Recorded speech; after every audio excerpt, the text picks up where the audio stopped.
In this video, we will be demonstrating proper installation of UltraDeck QuickCap. UltraDeck QuickCap is designed for resurfacing existing wood decking with a sound substructure. Before installation, make sure the condition of the existing deck boards and substructure is sound and make any necessary repairs. Raised or twisted deck boards should be fastened down to ensure a level deck surface.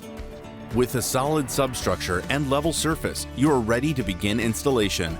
To start, snap a chalk line running parallel to the existing deck surface, 1.5 inches from the edge of the deck as a reference line.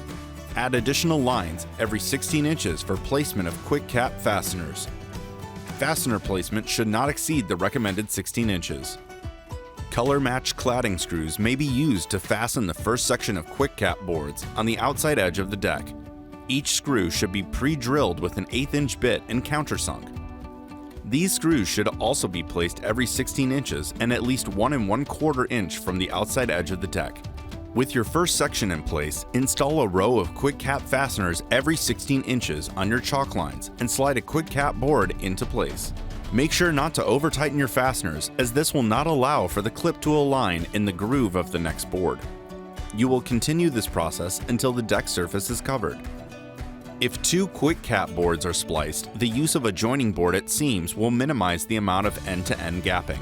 If a joining board is not used, it is recommended to stagger splices every 2 feet or more and use QuickCap fasteners on both ends of the splice, totaling in 4 fasteners used. Since the QuickCap boards expand and contract with changes in temperature, the end gapping chart will need to be followed when splicing boards. Check out all the helpful tips and information we have on UltraDeck.com.